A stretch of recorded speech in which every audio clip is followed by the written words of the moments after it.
always say this, but you want to watch this whole entire video. It can get boring. You might not care about it right now, but 3 months, a year, tomorrow, whatever, you're going to be glad you watched it. If you have any sort of interest in turbocharged 4-cylinder engines or anything tuning related, it's going to simplify things and make it simpler, and you will definitely be able to help yourself or your friends out. We are going to tackle from A to Z the entire e-tuning process. I've never done this in my life, and I wanted to share it with you guys. So if you want to know what's in store, how it works, you have a good telltale, because normally you just hear, hey, I got an e-tune, and it's done. And I like it. It's like, okay, well, what's it like in between? How long you have to wait? Blah, blah, blah, blah, blah. Is there, how does data logging work, etc.? We're going to go through every step of the way. So I appreciate you guys stopping by. My name is Cameron, and I'm all about building confidence in the garage. That is the mission for the channel and for Karma Speed, the channel brand that you'll see in the garage and places like that. It's all about learning everything we want to know before buying a specific sports car model that we're working on. So once we have it, working on it in the garage. And if you guys have it in the garage already, DIY, doing everything modification-wise yourself, because I believe that everything is about learning everything new is all about having a good teacher. And luckily my dad was like a super good teacher, and I had a really good experience learning new things growing up, whether it was sports or working on stuff. I just want to pass that positivity on to you guys into the world through cars, because that's what I'm passionate about. Because sometimes the difference between having a good experience and not is having a good teacher, and I think that's like it's going to change your perspective on everything. And that channel is all about simplifying that, making it comfortable, and giving you the confidence so you and your buddies can go have some fun in the garage. So with that being said, let's dive right into it. So the first thing you're going to do, if you got a Fiesta ST, a Focus ST, a Focus RS, a EcoBoost Mustang, a Mazda Speed 3, or a WRX Subaru, you can go to edgeautosport.com, type in eTune in the search bar, and you'll pop up and you'll see the page I'm looking at right now. You will see all the tunes are $225, super reasonable, super good price, very easy to do. So you add it to cart, purchase it, you get an email. I've never opened this email yet. This is all new to me. I want to make sure it's the same experience as you guys have. So at the top, it's from Alan Jackson, who is the tuner I've had a 2-hour conversation with on the phone. I wanted to ask him a bunch of questions, learn a bunch of things. He gave me a ton of time so I could pass knowledge on to you guys. So if you saw the Cobb Access Port video on the channel about how that works and installing it and blah, blah, blah, blah, blah, we have a ton of valuable information of what you should be monitoring, and that's all from Alan. Alan's a Cobb Pro certified tuner. Amazing guy, very genuine. They're out in Denver, Colorado. I appreciate them so much, and I'm excited to work with them on teaching you guys all of this. And also, he's gone to Texas to the whole Cobb Pro certified tuner deal. He's learned face-to-face with them. So if you can trust him as much as anyone else online to get a good, comfortable tune that is running, that would make your car run better, faster, and safer. Let's dive right into this email though. We got a Focus ST e-tune for a stock turbo, which is information you'll fill out when you do purchase it on the website. It says, thank you for purchasing an e-tune through Edge Autosport. It is important you read the following so that you're best prepared for the e-tuning process. Listed below are a few things we need from you: vehicle year, make and model, vehicle mileage, Cobb Access Port serial number, sticker, screenshot of the Access Port info in the AP Manager. And the AP Manager is the software that you have on your computer that when you plug your Access Port in your computer, you can import to the Access Port the tune that he sends you. And then you're going to be unplugging it from your computer on and off here and there. So if you don't have a computer, you might have to find one, a buddy that you can borrow or something like that, and you need to install Access Port Manager from the Cobb website. And then he also says we need the type of fuel or fuels to be used. So here I'm going to do 91 and E30, I believe is what I have down the street. So if you have 93 or whatever you have in your city, you can let him know. And then also he needs a mods list. Please list all the power related mods below so we can start to prepare a base map accordingly. So you tell him what mods you have, he dials in a base map he thinks would be appropriate, and then you're going to put that on the car and data log a tune, which we'll get to in a little bit when we get there. And it also says, please detail what the vehicle is to be used for, track, street, both, etc., as well as your goals with the vehicle, power numbers. He needs to know what you're looking for. I'm just going to tell him, yo, I want a reliable car I can take out of town that's a little faster, that's fun. Leave it at that. Let's let Alan just work his magic with that. Please be sure to check over the mechanical configuration of your car. You need to make sure that the car is ready for tuning by confirming that yourself that all electrical grounds are present and connected. All sensors are functioning as they should, and there are no boost leaks or pre-turbo intake leaks that could hamper or even halt the tuning process. Mechanical issues will show up in the tuning process, and since we are not present to help diagnose, we'll be unable to help you find and fix the issues with your car. We are only able to give you a general idea of what might be wrong based off what we can see in your data logs. Now the data logs are It's recording all the stats of all the sensors are reading the entire time that you record. So when you send it to him, he's basically just looking at what information that all the sensors in the car are recording, and then he looks at that and makes a tune based off of that. Once this form is returned, we will send you a base map and instructions for data logging. After the first map has been sent to you, you will be unable to request a refund. You have 30 days to complete the tuning process, so this will take less than a month. We should get data logs back within 24 to 48 hours. As of right now, it depends on how busy Alan is, but he said most of the time I can get it back to you the next day or the day after. And then at the bottom it says, thanks, Alan. I'm going to go ahead and fill out the information. 2016 Ford Focus ST. I got 50,000 miles. I'm going to send him my AP serial number sticker, screenshot of my info on Access Support Manager and the fuels I'm using, and my mods list, which currently is a catless downpipe, MBRP catback, and a K&N intake filter. And that's pretty much it for now. I'm going to be getting a CPE from an intercooler soon, which is going to be a huge power gain, but we can have a retune later for that. So next, we'll be getting back the email with the first base map from Alan. What's up, guys? I'm Alan with Edge Autosport, and I'm going to be doing Cameron's e-tune. So I've got an email from him, and let's check it out and see if we got all the information we need to start. Not very heavily modified this car yet, but I'm sure it's going to get there. So we need to first put together the base map. Now I already have map files set up and ready to go, so I just have to tailor it a little bit for his mods, and then we'll be able to send it to him and get started.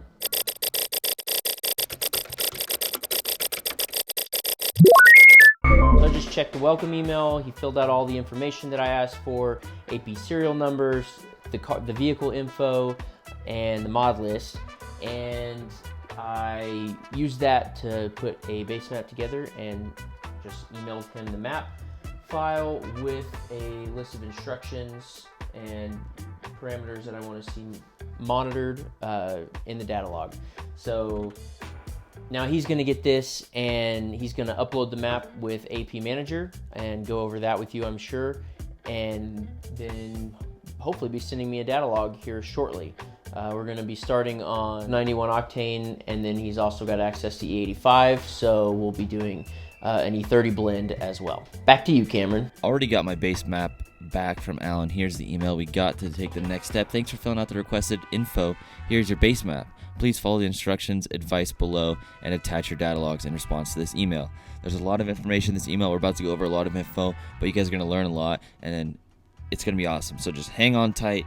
It might get boring, but you're going to know a lot that you didn't know on how this works, and maybe some things that just are technical. To get started, you will need to use the AP Manager to upload an attached map to your access port. From there, you can flash the map to your car as you would a regular OTS map. Once you have the map flashed to your car, please go in and make sure that only the following parameters are set up for data logging. You can do this by going to the gauge screen, clicking the up button, and selecting setup/configure data logging. You need to be recording actual AFR, airflow mass, boost pressure, actual. Please make sure that only the following parameters are selected. You also need to make sure that you are not watching any other parameters that are not on this list on the AP monitor screen, as that takes up the usable data space. Listed below will be a few things that you should be watching while logging. Once you have these parameters and only these parameters selected, you can take a data log. Data log, third gear, wide open throttle log, WOT, wide open throttle. For a wide open throttle log, you will need to be cruising in third gear at about 2,500 RPM. Hit the center button on the AP and wait till it says logging. Once it says logging, you will need to put the gas pedal to the floor. Make sure it is all the way to the floor, because if it is not, the log will be useless and you'll have to repeat it. Once you have floored it and are going wide open throttle, you'll need to continue through 6,000 RPM before you lift off. After you've passed 6,000 RPM and lifted off the gas, you can stop the log. Things to watch. I suggest watching the following parameters on your access port screen. Actual AFR. You should be... I'm going to leave this on the screen. You guys can screenshot it. There's so much information. You guys can read this in detail. We won't drag you through all this, but it's a lot of the things I talked about in the access port video, which will have a little info card in the screen. You can go check that out and then come back and then finish this video. So we're watching AFR boost, ignition correction cylinders 3 and 4, octane adjust ratio learned, charge air temps, And he says, thank you again for purchasing an eTune. Please let us know if you have any questions or issues. All right, so now I'm going to get the base map, which is a .ptm file. I'm going to put it on my Access Port Manager, put it on my Access Port that I have right here, and let's go catch some speed.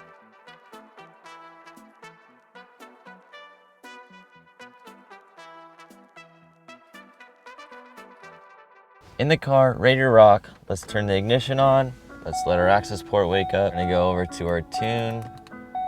We're gonna change map. We're gonna go to Edge Autosport Cameron, a dual fuel e-tune. Let's check the information. Base map, continue. Turning my AC off, let this do its thing. Ready to start it. Should struggle for a sec, but that's normal when you flash it. Before we get started, we want to go into the settings. So you're going to go to the green arrow on the access port. You're going to go to configure data logging, and then you're going to see all these things that don't look like the list that he sent. But you keep scrolling, and then you're going to see actual AFR, and this is where you can get on the list from the email. So go actual AFR. We need boost, pressure, charge, air, fuel, rail pressure, FRP, actual, ignition timing corrections, your current. We don't. Now I'm unchecking things that I see are not necessary as I go down this list. Another thing to keep in mind is this car does have slots. So if you watch the tag over here, I'm going to hit cancel. While my cruise control is off, hit cancel, and you hit plus, you're gonna have your slot jump from 1, 2, or 3, what I'm pressing. 1 is performance on 91, 2 is economy, 3 is our ethanol, so I'm gonna make sure we're on 1. Hit cancel again and it goes away. I wouldn't go and rip your car obviously right away.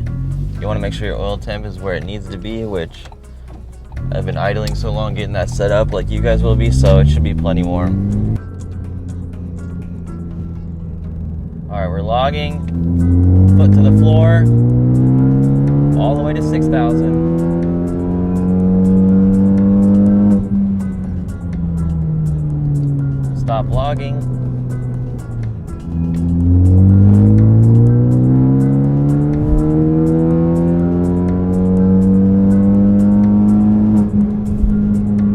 Data logs are done. Gonna go home, go on AP Manager, Access Port Manager, grab the files from the data logs and send the data log files to Alan via email. He's gonna open them, and we're actually gonna send you guys over to the Edge Autosport headquarters and see what Alan thinks about these data logs to make the next steps to get this thing tuned. So it's over to you, Alan.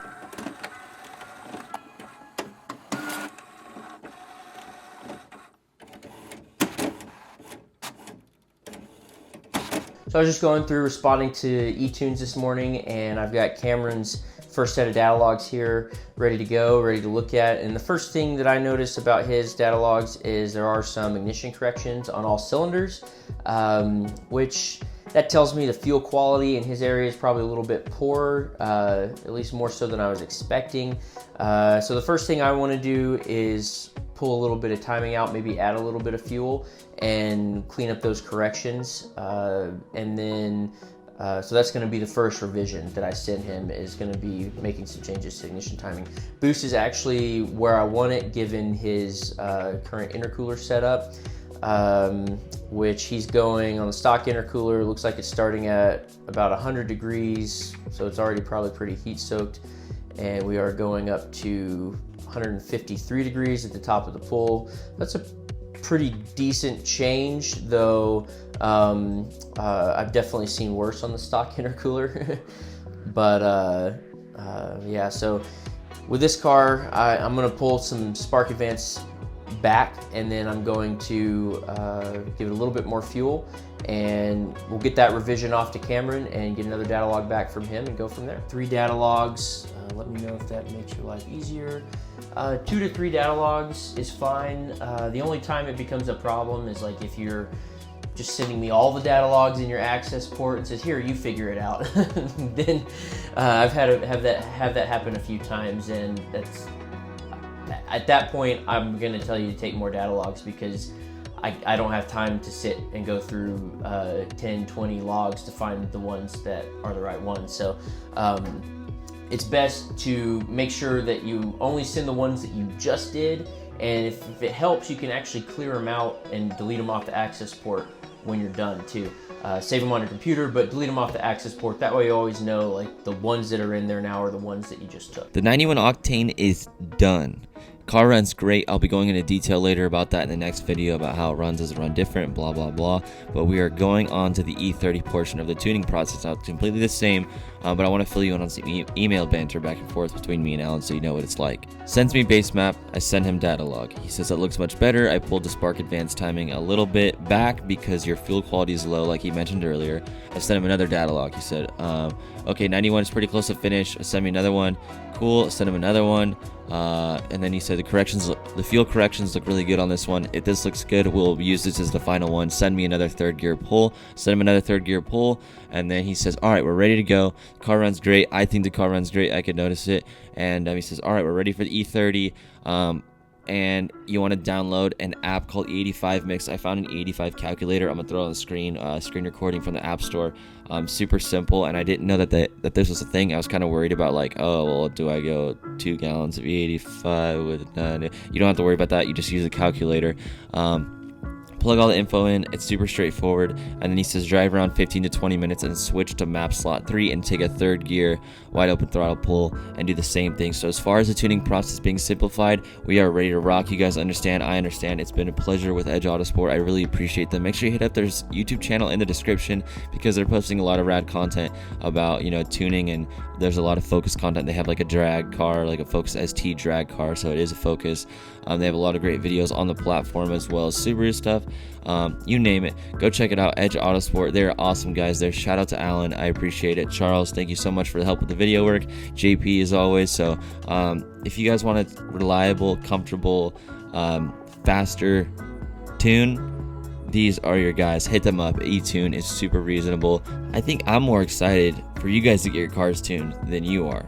I'm ready for you guys to go because my car runs better. I really like it. I don't have to worry about anything. And he did have to make some adjustments for the fuel quality, so it's super duper important for the longevity of your motor. I know a lot of Mazda Speed people have had problems that, when I used to have that car in the Focus ST, like, if the shelf map blows up, like, oh, blah, blah, blah. It's like, don't even trip. Just go get a custom Pro Tune from Edge Autosport and call it a day. So, very last thing, I asked Alan, I totally forgot about huge elevation changes and massive temperature changes for different seasons, or if you're road tripping and you're at the top of the mountains in Colorado or you're at the low sea level in California.